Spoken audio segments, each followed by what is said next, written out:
어, 이제 전반 사도행전이 세 부분으로 나눠져 있다고 보거든요. 1장에서 7장까지가 첫 부분이에요. 그걸 마쳤어요. 그리고 이제 두 번째 파트로 넘어가요. 근데 넘어가면서 보면 이제 큰 핍박이 일어나요. 본격적으로 핍박이 일어나고 교회가 흩어지기 시작하고 기존에 있었던 교회 형태가 아니게 돼버려요. 사도들이 모두 따라가지도 못하게 돼요. 그리고 사도들을 남겨두고 예루살렘에 남겨두고 나머지가 다 흩어졌단 말이에요. 그런데도 그 사람들이 교회로 계속 살아갔어요. 그래서 그런 것들을 보면서 우리가 같이 고민해 볼 수 있으면 좋을 것 같아요. 말씀을 보면서 좀 궁금했던 게 이 사람들의 원동력이 뭘까? 사도들도 없고 핍박받아서 도망갔는데도 말씀을 전해요. 왜 그러고 살까? 어떻게 그럴 수 있을까? 원동력이 뭘까? 우리도 마찬가지죠. 직장생활 진짜 죽어라 하면서 틈도 없는데 또 우리가 하고자 하고 우리가 하나님께서 우리에게 주신 그 교회 정체성을 부단히 지키려고 노력을 하고 있고 애쓰고 있잖아요. 시간 없는 틈을 쥐어짜서 또 만나가지고 우리가 같이 마음 나누고 기도 같이 하고 그러면서 살아가고 있는데 왜 우리가 그렇게 살아가고 있으며 그리고 그 원동력을 우리가 어디서 찾아야 될까라는 거예요. 한번 볼게요. 먼저 사울이라는 인물을 한번 보려고 그래요. 1절을 같이 읽어볼까요? 시작. 대표로 사야가 읽어줄래요? 사울은 스데반이 죽임 당한 것에 마땅하게 여겼다. 그날에 예루살렘 교회에 큰 박해가 일어났다. 그래서 사도들 이외에는 모두 유대 지방과 사마리아 지방으로 흩어졌다. 네, 세 가지가 나와요. 사울이 스데반이 죽임 당한 걸 마땅히 여겼죠. 두 번째는 교회에 큰 박해가 일어났어요. 세 번째, 사도들만 예루살렘에 남고 모두 유대 지방과 사마리아 지방으로 흩어져 버렸어요. 이 세 가지를 중심으로 한번 보려고 그래요. 첫 번째, 사울은 스데반의 죽음을 마땅히 여겼어요. 여기서 마땅히 여겼다는 건 그냥 잘 죽었다, 쟤 죽을만 했는데 고소하다 이런 정도가 아니라 주도자였어요. 우리가 저번에 봤듯이 사람들이 옷을 벗고 누구 앞에다가 놨죠? 사울 앞에다가 다 옷을 벗어서 놨어요. 사울이 책임자였고 리더였어요. 사울이 스데반을 죽인 거예요. 그러니까 근데 그러던 사울이 나중에 누가 되죠? 바울. 네. 네, 봤어요. 네.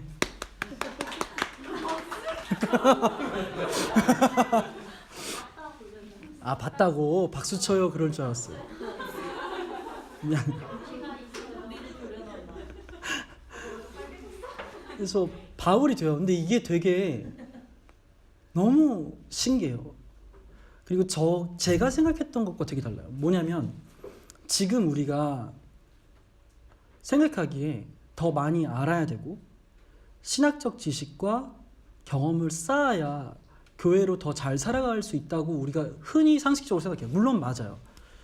근데 바울을 생각해보면 사울이었을 때와 바울이었을 때 그 사람이 알고 있던 지식적인 측면이 많이 바뀌었을까요? 그렇지 않았을 거예요.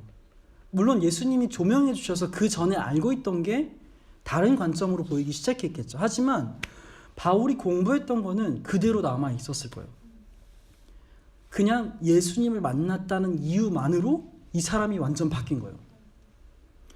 바울이 내가 이제 유대인에서 크리스천이 되기 위해서 교회가 되기 위해서 내가 뭘 준비해야겠다. 그래서 막 신학적인 공부를 더 하고 교리적으로 탄탄히 하고 이런 과정이 없었을 거예요. 그렇다고 우리가 뭐 신학적인 것을 무시해야 된다, 교리적인 거 무시해야 된다 이건 절대 아니에요. 너무너무 중요해요. 하지만 사울이 바울 될 때 작용했던 것은 예수님 만난 것이 최우선적이었다는 거예요. 그랬기 때문에 사울이 알고 있었던 것과 자신의 경험들이 모두 다시 조명된 거죠. 그러니까 이게 우리가 나아갈 때도 마찬가지예요. 원동력이라는 것이 우리가 알고 있고 우리가 공부하는 것에서 나오지 않아요. 물론 그럴 수 있지만 우리가 가장 첫 번째로 알고 있어야 되는 것, 가장 첫 번째로 출발해야 되는 것은 예수 그리스도 만난 것에서부터 출발해야 돼요. 우리 흔히 그런 거 하죠. 수련회 갔다 오면은 뭔가 충만했다가 또 가라앉으면 다시 수련회 가고, 엄밀히 보면은 수련회라는 시간과 공간이 예수님 만나는 장소와 공간이 돼버렸어요. 시간과 공간이 돼버린 거죠. 그런 개념이 된 거예요. 하지만 우리 성경에서는 그렇게 말하고 있죠. 않죠. 너네가 뭐 초막절에만 하나님 만날 수 있다, 이렇게 말 안 하죠. 성령 우리한테 부어주셔서 이미 우리와 동행하게 되셨고, 그리고 동행해 주시고 우리는 동행하는 삶을 살 수 있게 된 거죠.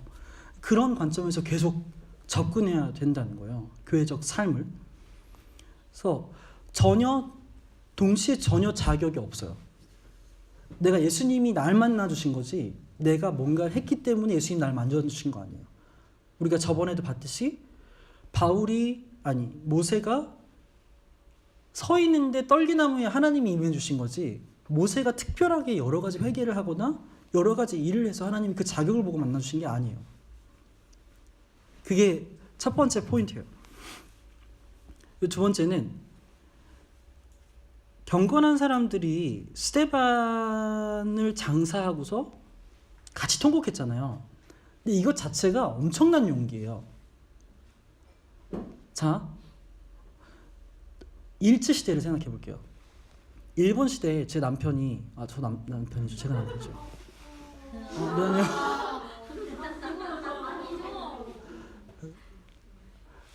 저 가까운 친구가 독립투쟁을 하다가 죽었어요. 일본 군사한테. 근데 나랑 정말 동등한 입장에서 투쟁을 열심히 했단 말이에요.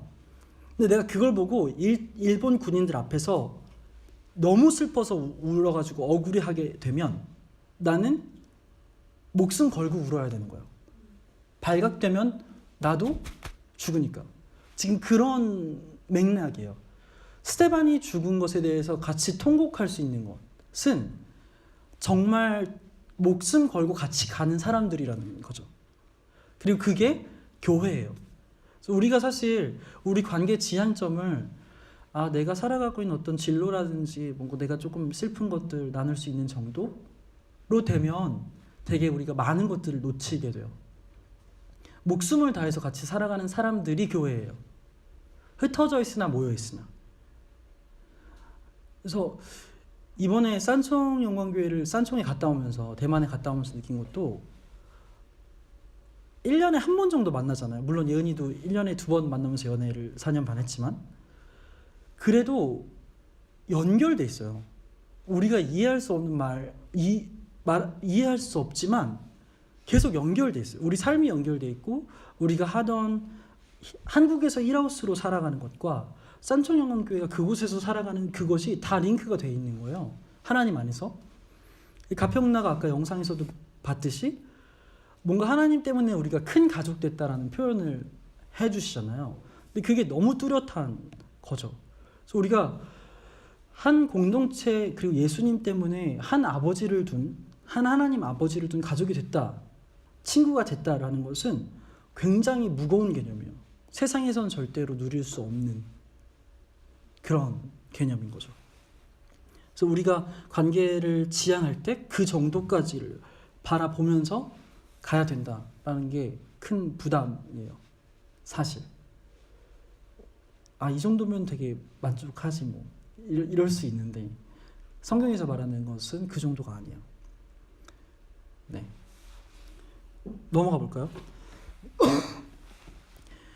교회에 큰 박해가 일어났잖아요. 1절에 보면. 근데 여기서 바울이 교회를 없애려고 날뛰었다라고 그래요. 세 번역에 보면. 개역개정은 뭐라 그러죠? 몇 전에요? 20. 네? 3절이요. 사울이 교회를 잔멸할 네, 잔멸할세.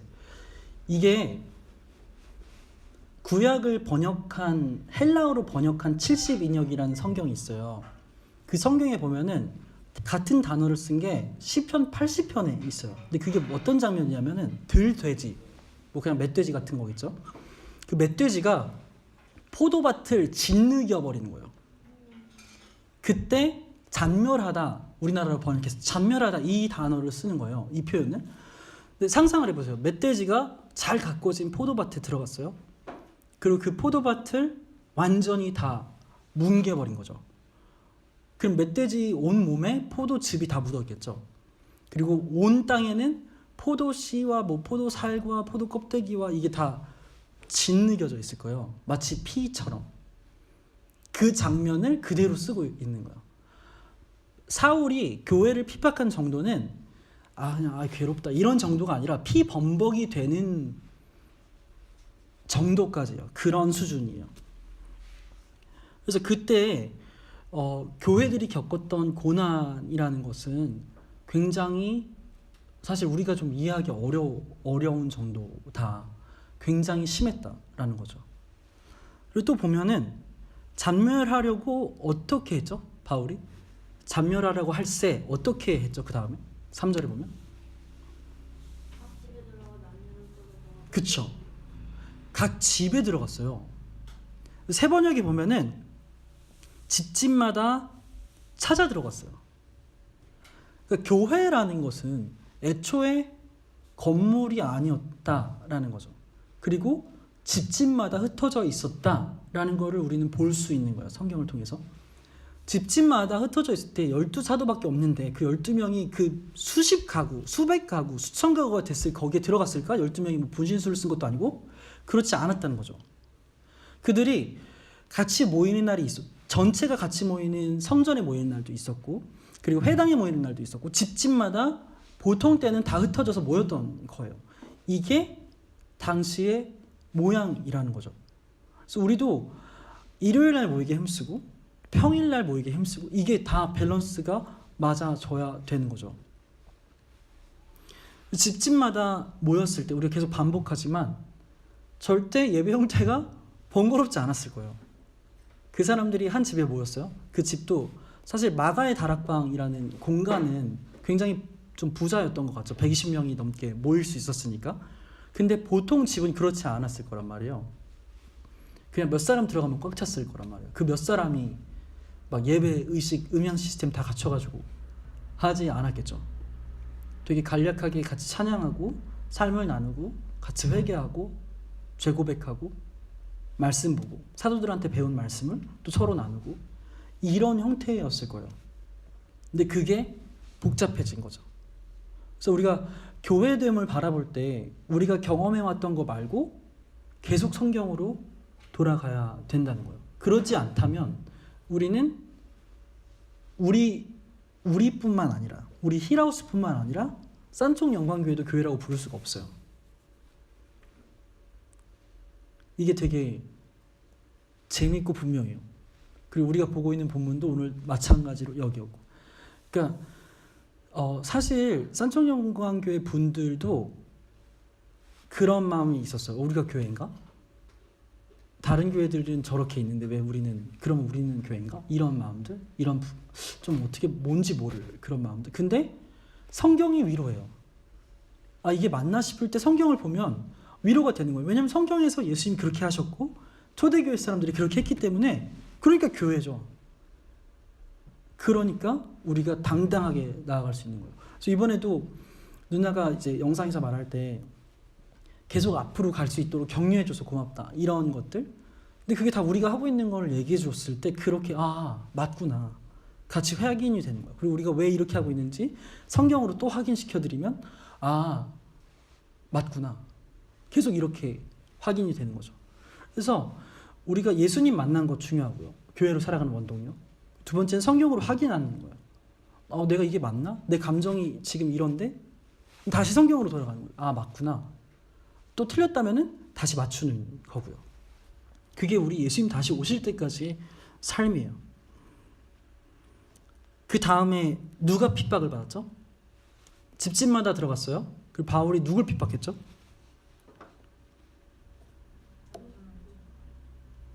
남자나 여자나 모두 핍박했어요. 사실 이것은 유대인의 사고에서는 있을 수 없는 일이에요. 남자만 핍박받아야 돼요.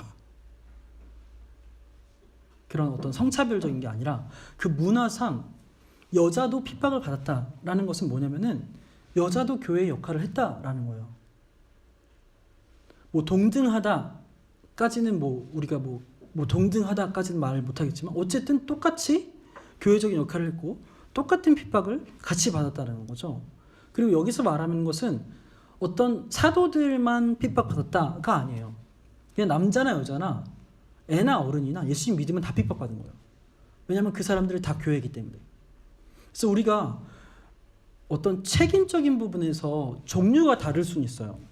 사도들은 우리가 예전에 봤듯이 6장에서 봤듯이 말씀과 기도에 책임이 있어요. 하지만 얘가 헬라인인데 헬라인 소외받아요. 이 클레임을 사도들에게 했을 때 사도들은 그것을 신학적으로 해석해주고 담당할 다른 책임자를 세우죠. 그리고 그 책임은 동일해요. 그때 봤듯이 말씀과 기도를 가르치는 것과 그 행정적인 일을 하는 책임이 동일했던 거예요. 마찬가지로 우리가 교회로 살아갈 때 구분하거나 차별하는 것은 되게 좋지 않은 습관이에요. 역할을 분명하게 할 필요는 있죠. 만약에 어떤 일이 있어요. 어떤 좋은 생각이 났어. 근데 이거를 저한테 물어볼 수 있어요. 신학적으로 해석해달라고. 저는 그거를 받고 연구해 보겠죠. 이게 어떤 문제가 있고 성경적으로 여기서 이런 말을 하는구나. 그리고 다시 내놓을 거예요. 이런 역할을 하겠죠. 그리고 또 다른 부분들이 있어요. 뭐 재정적인 부분을 신학적으로 어떻게 써야 되는지 성경적으로 분석하는 건 제 역할이지만 재정을 집행하는 것은 우리 성우님 역할이에요. 그러면은 그 책임은 성은이한테 있는 거죠. 이제 이런 식으로 우리가 같이 살아가는 거예요. 그거를 너무 뚜렷하게 말해주고 있는 것이죠. 우리가 사회적으로 얼마나 영향력이 있냐, 얼마나 배웠냐, 이것이 교회 안에까지 들어오면 우리는 진짜 망하는 길이에요. 막 되게 우리 안에서 막 변호사가 왔어. 막 사회적으로 되게 잘 나가는 사람이 왔어. 그런데 그랬더니 막 내가 그 사람한테 막 비밀 빨면서 그러고 있어요. 그럼 여러분이 정말 저한테 채찍질 해줘야죠.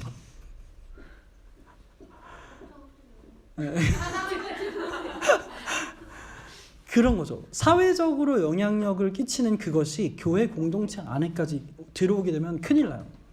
남자나 여자나 교육 수준이 어떻거나 사회적 영향력이 어땠거나 동등하게 핍박받았다라는 거죠. 넘어가 볼게요.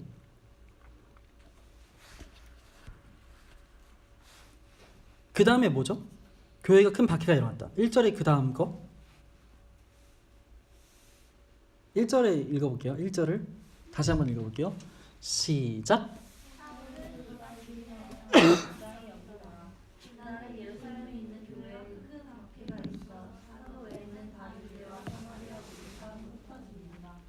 아멘. 어떻게 됐다고요? 흩어졌어요. 이게 되게 우리가 경험했던 걸로 하면 흩어지면 실패 같아요. 흩어지면 뭔가 잘 안 되는 것 같아요. 근데 애초에 하나님 나라 디자인은 흩어지는 거였어요. 왜냐하면 하나님 나라에서 흩어져도 어차피 하나님 나라이기 때문이에요. 예를 들어서 그냥 공간적으로 해석해 보자면 우리 힐하우스 카페 안에서 다 흩어져 봅시다. 그래도 하나인 거예요. 그러니까 하나님 입장에서는 우리가 흩어지는 게 우리가 개념하는 흩어지는 것과 다른 거죠. 창세기 1장을 다시 가볼게요. 생번충 정다죠. 같이 읽어볼게요. 시작. 하나님이 그들에게 복을 주셨다. 하나님이 그들에게 말씀하시기를 세격하고 번성하여 땅에 충만하여 땅을 정복하여 바다의 고기와 공중의 새와 땅 위에서 살아 움직이는 모든 생물을 다스려라. 아멘. 하나님께서 복을 베푸셨어요. 그 복이란 것은 하나님과 함께함인 거죠. 그리고 생번충정다를 명령하셨어요.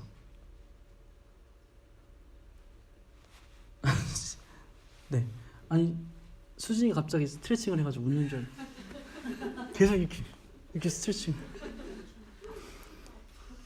이거 자체가 우리가 땅끝까지 흩어지는 개념이에요. 우리가 이 당시에는 사실 어떤 자손 번성, 어떤 육체적인 개념이 많았죠. 유대인들이 그렇게 사고를 했고 생육하고 번성해서 우리가 많아지는 거예요. 하나님을 아는 사람들, 하나님의 형상인 사람들이 많아져서 땅에 가득한 거죠. 하나님이 지은 세상이 가득한 거예요. 그래서 해야 될 건 뭐냐면은 하나님이 지으신 나라를 경작하는 거예요. 돌보는 거죠. 하나님을 대신해서. 하나님이 돌봐야 될 것들이 우리를 통해서 돌봄 받는 것. 그것이 원래 디자인이에요. 그게 완전 파괴됐다가 사도행전 1장 8절에서 다시 말씀하시죠. 같이 읽어볼게요. 시작. 성령이 너희에게 내리시면 너희는 능력을 받고 예루살렘과 온 유대와 사마리아에서 그리고 마침내 땅끝까지 이르러 내 증인이 될 것이다. 아멘. 성령이 임함. 하나님이 우리와 함께 하심. 그 복이 회복된 거예요. 그렇게 된 사람들 어떻게 하냐면은 너네 모여서 짱 박혀 있어가 아니에요. 너네 세력을 모여서 더 크게 키워가 아니에요. 네, 고마워요. 예루살렘하고 온 유대하고 사마리아 땅끝까지 너네가 흩어져. 거기까지 가가 명령이에요. 그리고 이것을 하나님이 말씀하셨고 이것을 이루시는 방식이 고난이었어요. 핍박이었어요. 만약에 우리가 뭐 그냥 상상을 해본다면 우리 안에 막 사람들이 더 오고 막 튼튼해지고 막 건강해졌어. 막 우리가 보기에 너무 좋아. 근데 흩어지지 않는다면 하나님은 우리를 반드시 흩으실 거예요. 만약에 우리가 흩어지지 못한다면 그게 저주예요. 그게 우리가 꼭 기억해야 될 거죠. 하나님께서는 반드시 흩으세요. 하지만 그 흩어진 모든 사람들이 제자기 때문에 하나님의 말씀은 계속해서 퍼질 수밖에 없는 거죠. 자, 이 흩어진 사람들 4절을 같이 읽어볼게요. 시작.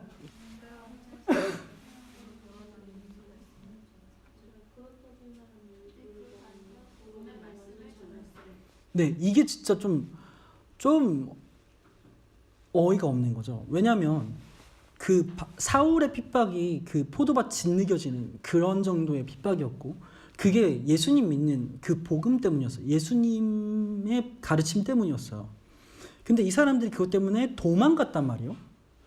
도망가서 하는 건 뭘까요? 우리가 도망가서 하는 건 뭘까요? 일반적으로 생각했을 때 숨어야죠. 근데 이 사람들은 그러지 않았다라는 거예요. 교회는 그렇지 않았다는 거예요. 숨지 않고 하나님의 그 말씀을 전했다라는 거예요. 물론 여기서 전했다라는 이 개념이 사도들의 수준으로 높은 신학적 수준이나 교리적 수준으로 했다는 말이 아니에요. 어떤 거냐면은 복음을 전했다라는 개념이에요. 근데 우리가 단순히 생각하는 복음 그 두 글자에 입혀져 있는 개념을 조금 넘어서서 생각을 해볼게요. 복음은 기쁜 소식이라는 거예요. 이 사람들 각자가 나한테 그 기쁜 소식을 전했다는 거예요. 예수님이 기쁜 소식인 거예요. 사실 우리가 교회로 살아갈 때 예수님이 정말 우리한테 기쁜 소식이 아니라면 정말 끊임없이 우리가 그걸 추구해야 돼요. 예수님을 기뻐할 수 있도록. 예수님이 하신 모든 일이 우리한테 정말 기쁜 소식일 수 있도록. 그게 아니면 우리는 그냥 경험에 의존해서 살걸요. 그게 아니면은 우리는 이 일요일 모임을 의존해서 살 거예요. 그게 아니면 사도들을 의존하게 되고 프로그램을 의존하게 되고 다 그렇게 되는 거예요. 예수님을 기뻐하는 것이 없다면 삶 속에. 그래서 모든 것의 출발점은 예수님을 기뻐하는 것이에요. 그러니까 이 사람들이 흩어져서도 그 기쁜 소식을 감출 수가 없는 거죠. 뭘 하더라도 그 기쁜 소식 때문에 그것이 원동력이 되는 거예요. 지금 우리가 세 가지 봤어요. 사울을 통해서 첫 번째가 뭐였죠? 예수님 만나야 되는 거. 예수님 만나서 뒤집어지는 거. 두 번째는 계속 성경으로 확인하는 거. 세 번째는 예수님 기뻐하는 거죠. 그래야 우리가 교회로 어떤 상황이나 환경이 있어도 계속 끊임없이 살아갈 수 있어요. 직장생활 우리가 삶 속에 있을 때 계속 되돌아봐요. 내가 왜 예수님 기쁘지? 우리가 저번에 리트릿 갔을 때 같이 나눴던 이야기들 있잖아요. 그게 사실 우리한테 복음이에요. 그거를 우리가 확장시켜서 구체적으로 설명하면 예수님이 십자가에 돌려가지고 그게 우리 죄를 사했고 다 교리적으로 나오지만 그 교리를 우리가 반드시 알아야 되지만 우리 삶 속에서 원동력이 되는 것은 우리 각자가 가진 그 기쁜 소식들 때문이에요. 저 같은 경우 병원에서 내가 엄마 아빠를 만족시키고 싶어. 그래서 막 노력을 했는데 노력할 수 없게 됐어요. 그러면 그거 자체가 하나님 앞에서 불순종하는 아들인 것처럼 느껴졌거든요. 근데 그게 아닌 거예요. 무균실에서 하나님이 만나주시고 만져주시는데 이건 걷잡을 수가 없어. 그때 또 배운 것은 이게 진짜 하나님의 사랑이구나. 나한테 어떤 자격도 묻지 않으시는구나. 나한테 어떤 조건도 제시하지 않으시는구나. 그게 저한테는 너무 기쁜 소식이었어요. 우리 각자에게 그 코어가 있어요. 그걸 가지고 가는 거예요. 그리고 그거를 그 기쁜 소식을 더 확장시키고 그리고 말씀에서 계속 확인하고 그리고 같이 살아가는 그 사람들에게 그 기쁜 소식으로 격려하고 필요한 것들을 채우고 우리에게 있는 것을 다해서 같이 가는 것. 그게 우리 삶이죠. 그 산촌영안교회 가서 일요일 모임을 같이 했잖아요. 근데 리루라고 맞나? 이게 성조가 맞아요? 리루.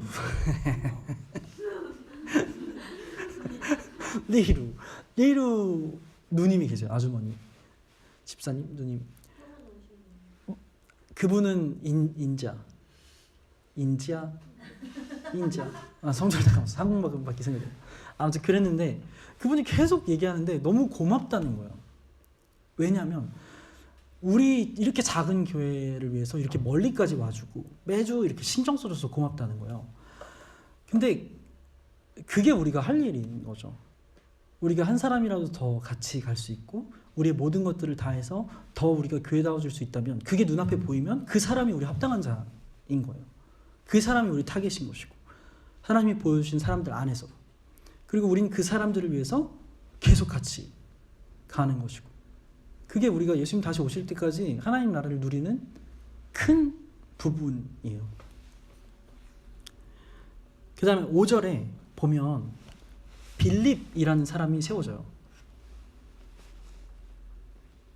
그리고 빌립이라는 사람이 이제 다음 주에 볼 텐데 막 말씀 전할 때 막 병 치유되고 막 여러 가지 일들이 일어나요. 그 다음에 바울 바로 나오고 이런 식으로 사도행전이 진행되거든요. 근데 이거를 생각을 해볼게요. 누가가 사도행전을 쓸 때 아니면 하나님께서 누가를 통해서 성경을 쓸 때 너네 빌립을 닮아라. 이 사람은 영웅이다. 이러면서 쓰셨을까요? 우리가 쉽게 할 수 있는 실수는 아브라함처럼 돼야 돼. 우리가 모세같이 돼야 돼. 다윗처럼 예배해야 돼. 물론 맞는 얘기지만 성경에서는 인물을 본받으라고 하지 않아요. 예수님도 예수님을 하나의 인물로 보고 내가 그 정도 수준으로 따라가야지 뭔가 내가 구원에 있는 걸 누릴 수 있다? 이것은 우리 쪽이 아니에요. 우리가 말하는 게 아니에요. 다른 신학 쪽에서는 그렇게 말을 해요. 하지만 우리는 예수님이 이미 완벽하게 이루셨기 때문에 예수님 믿기만 하면은 우리가 믿음으로 그렇게 계속 살아가는 거예요. 이거를 우리가 구분할 수 있어야 돼요. 여기서 말하는 빌립을 드러내고 바울을 드러내는 것은 뭐냐면은 성태근 목사님 언어로 하자면 빌립 같은 사람도 세웠다라는 거예요. 바울 같은 사람도 스데반 죽였어요. 이 사람은 배신자 중에 우리가 보기에 교회가 보기에 first enemy예요. 그러니까 첫 번째 적이죠. 공공의 적이고. 근데 그 사람을 예수님이 바꾼 거예요. 이 관점인 거예요. 예수님이 하시면 된다라는 거죠. 예수님이 함께 하시면 된다라는 거예요. 이 사람이 학술이 어떻고 사회적 영향력이 어떻고 이런 조건이 아니라 예수님 만났다. 그리고 이 사람이 정말 예수님을 기뻐한다. 그럼 된다라는 거예요. 그게 기준이라는 거죠. 그래서 우리도 된다라는 거예요. 왜냐하면 우리는 예수님을 기뻐하는 사람들이기 때문에 우리가 된다라는 거예요. 우리가 어느 정도 영향력이 있고 우리 교회 안에서도 사실 어떤 추진력의 차이도 있고 어떤 사람 지식적인 차이도 있고 막 있잖아요. 웨이처치 막 다른 웨이처치들 안에서도. 근데 그런 거 따지는 것은 성경에서 말하는 교회가 아니에요. 성경에서 말하는 것은 예수님이 있냐 없냐, 예수님 따라가냐 아니냐, 그게 전부예요. 애초에 우리는 아무것도 할 수 없어요. 죽는 것 빼고 할 수 있는 게 아무것도 없는 죄인들인 거죠. 그래서 혹여나 자꾸 자책이 되거나 뭔가 내가 좀 이렇게 뭔가 나는 좀 이렇게 작게 보이거나 그럴 때마다 돌아가야 돼요. 다시 내가 예수님 때문에 자격이지. 예수님이 내 자격이지. 이거 예수님 때문에 우리가 교회로 살아갈 수 있지. 계속 돌아가야 되는 거죠. 그래서 오늘 3가지 나눴어요. 예수님 만나는 것, 그리고 성경으로 확인하는 것, 그리고 예수님 기뻐하는 것. 이걸로 우리가 계속해서 교회로 살아가는 거죠. 그래서 우리가 같이 기도할 때 이 3가지를 두고 기도했으면 좋겠어요. 정말 예수님을 만났는지, 이게 뭐 바울처럼 임팩트 있게, 아니면 제가 무교심에서 경험했던 것처럼 임팩트 있게 그런 것들이 반드시 있어야 된다는 게 아니에요. 근데 하지만 지금 내가 예수님과 만나고 있냐는 굉장히 중요한 거죠. 예수님과 함께 살아가고 있냐는. 그리고 계속해서 우리가 우리의 경험과 기준들이 있어요. 내가 잘 가고 있나? 아니, 사람이 많이 안 모였는데 내가 잘 가고 있는 게 아니지. 아니면 내가 사람들의 인정을 이렇게 못 받는데 내가 잘 가고 있는 거 아니지. 이렇게. 근데 그 기준들 다 없애고 성경으로 돌아가게 해달라고. 다른 하나는 예수님 기뻐서 가게 해달라고. 다른 어떤 것이 아니라 정말 예수님 기뻐서 가게 해달라고 같이 기도하겠습니다.